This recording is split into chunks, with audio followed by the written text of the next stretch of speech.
Hi, good morning. Second session. So here we're talking about basically the green issues and how we should be responding within the industry.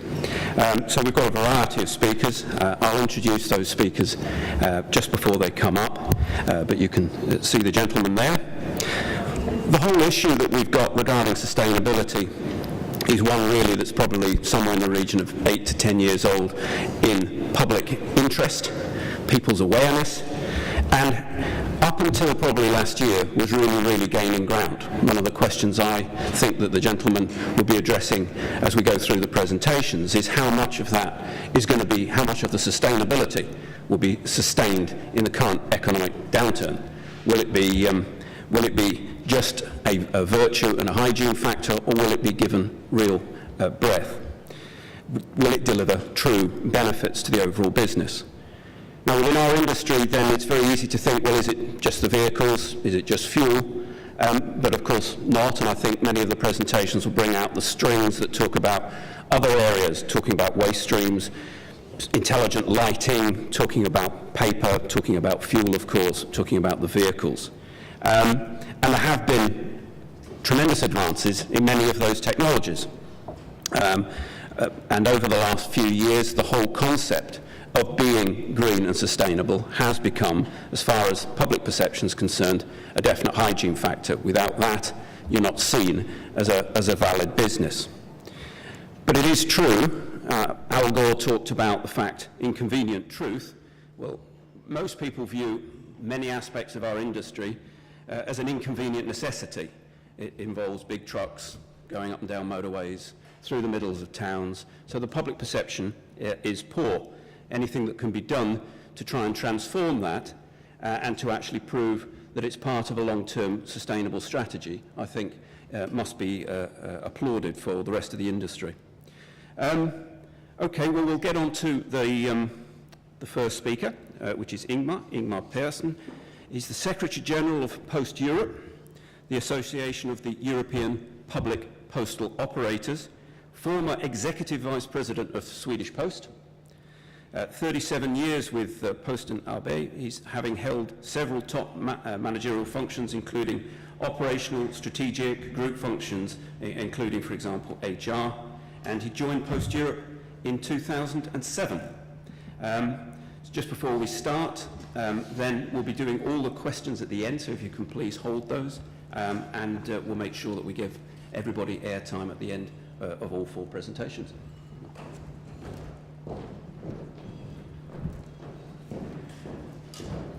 Thank you, Nigel. Hello, everybody. How are you? Oh, good. That was the response. That's the advantage with speaking before the lunch. After lunch, it's just no answer. So, okay, I'm representing PostEurop. As we heard, we have some 48 members covering the geographical Europe. Our latest member was Armenia in the Far East, and the ones we have not got yet is Kazakhstan, Azerbaijan, and Georgia. We had an application from Kosovo that we don't know how to deal with yet, but normally we cover most of Europe, and we try to deal with all the matters that could be of interest for postal operators. So today it's about the environmental challenges, and that has been a challenge also for PostEurop for the last few years, but we had a lot of activities there. My challenge today is to give this presentation in 15 minutes. Someone said that a speech should be like a woman's skirt. It should be long enough to cover the most essential parts, but short enough to keep the interest up. So maybe 15 minutes is about what we need here. So, yes, coming to the issue. Maybe that's to slam open doors here, but this global warming is a reality. I still hear sometimes people saying that, well, it's not a big issue, it's just normal fluctuation. It has been warmer before and colder sometimes, so why should we bother? I would personally not like to stay with that conclusion. I like to tell my children and grandchildren that just in case, which I believe it has something to do with our behavior, that we did everything we could to reduce the emissions to save the Earth. And that's a responsibility for all actors now, all players. And just to make that clear, I know the postal sector has a lot to do to reduce emissions, like everybody else has. What I would like to try to do today is to sell a brochure that is what we call a fact pack, about where does the postal industry compare to others, where does it stand compared to others, so we could have a fair comparison with different medias, for example. So it could have been clever to bring one of those brochures to show you, but when I left my home in Brussels 10 days ago, I didn't remember that, so I have a symbolic brochure here, if you can see it. If you don't see that one well, you can go to our website, posteurope.org, and download it for free in a PDF version. So, how many here are from the postal industry, by the way, from postal operators? Anyone?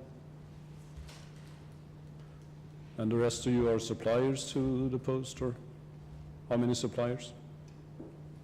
Trying to see who we are. Okay, consultancy firms maybe? Yes, okay. We have the opinion, I don't know if that's right, but that the post and the postal industry is regarded in a special way to be bad guys when it comes to the environment. I mean, what do we do actually in the postal industry? First of all, we make a lot of transports. Is that good or bad for the environment? Well, it has an impact. And then what do we transport then? Well, we transport a lot of paper. And to use paper normally seems to be part of destroying the earth. And that's a very unfair conclusion. And what I will try to show here is that maybe it's not that bad after all. So in the postal industry, there are a lot of examples of what we do to reduce emissions, and I guess we will hear about that perhaps from Martin Blake later on. But we can see that when we deliver our final product to the customers, we are only one part of the value chain with what we do. If a consumer wants to know is this good or bad for the environment, they maybe like to take into consideration the whole value chain so that they can compare with others. So we needed to coordinate activities with stakeholders to the postal industry, was the idea from PostEurop. So what we did, we asked a couple of stakeholders, you can see them here on the screen, everyone that to some extent were depending on the postal industry to be successful in the future and to the success of the postal industry. We asked them to join for a meeting to see if we could align agendas, if there were parts where we could support each other and help each other. And there were a lot of people who were interested in that. And the topics we came up with that could be of an interest, where we could support each other, are the ones you can see here. First of all, the value of mail, because as everyone knows, the media landscape is changing. I read today in a Swedish paper that the future for marketing is digital medias. Yeah, and the future is also for direct mail. We know that in the post, at least. So to defend the value of mail is one thing. The image of the postal industry could be improved.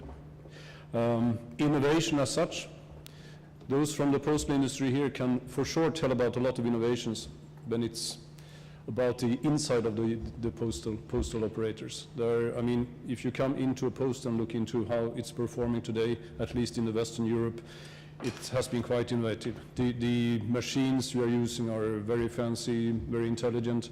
I was in Bulgaria a couple of weeks ago and saw a machine that could not only sort the mail in the consequence, the order the mailman is delivering the mail, it could read the Latin alphabet, the Cyrillic alphabet, and it could also sort the mail in the order the postman walked in the neighboring countries.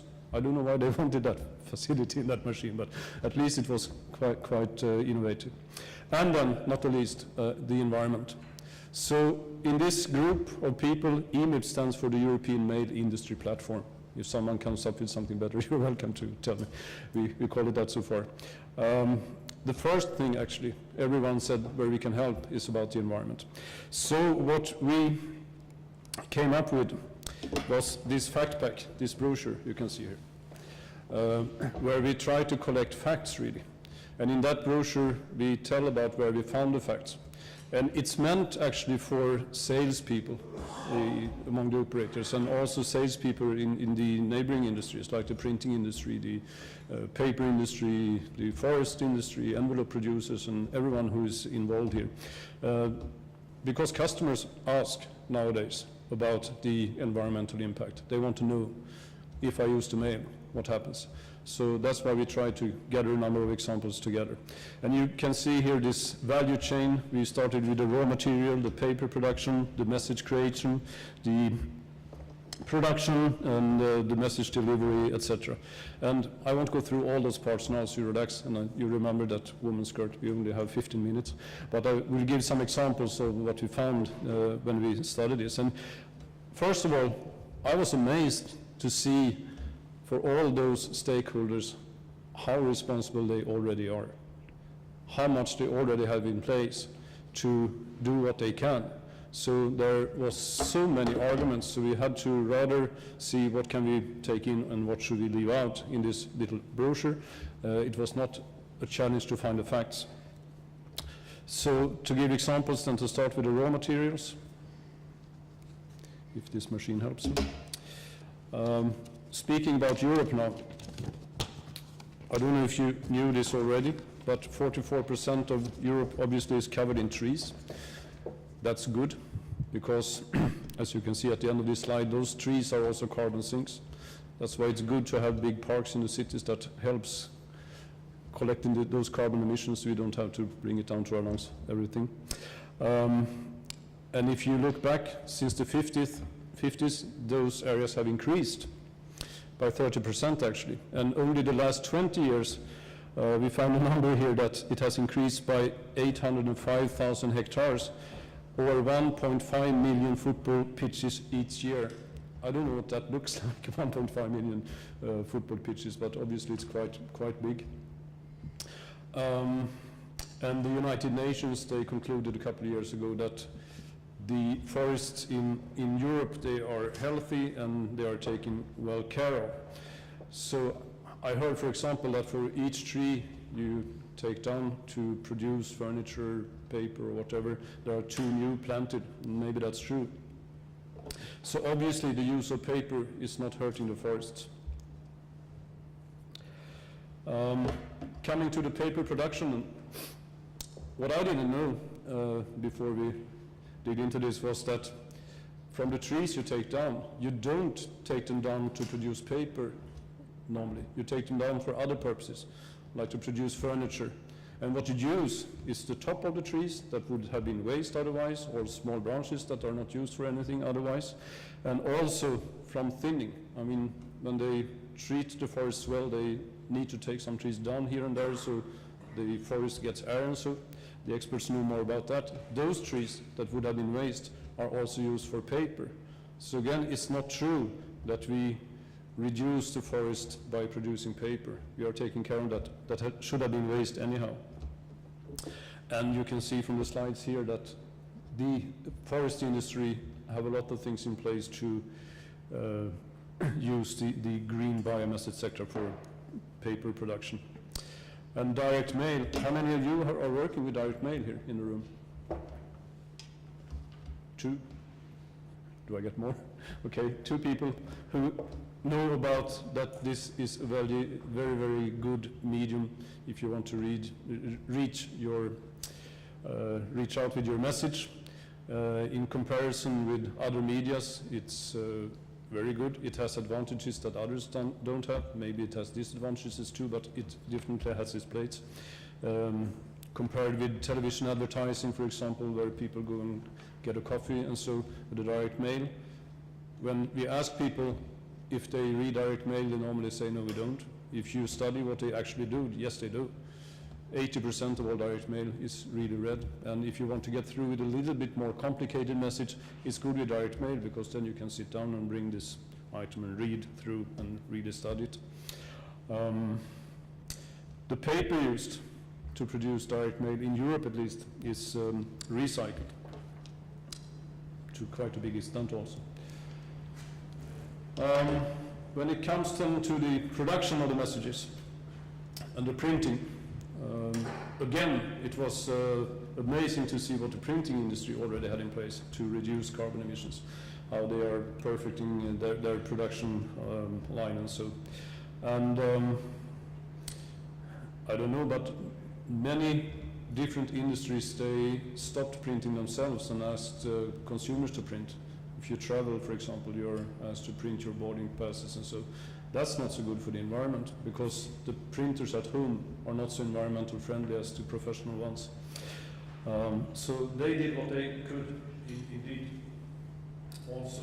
And then it comes to the post, the message carrier, or rather the envelopes and the boxes you use. Again, it's a nice story to dig into, and I really would advise you to read the brochure and see all the examples here. That 92% of the fibers here are from recovered paper, for example. And the delivery then. Now we come to the post, the ones transporting and delivering the items.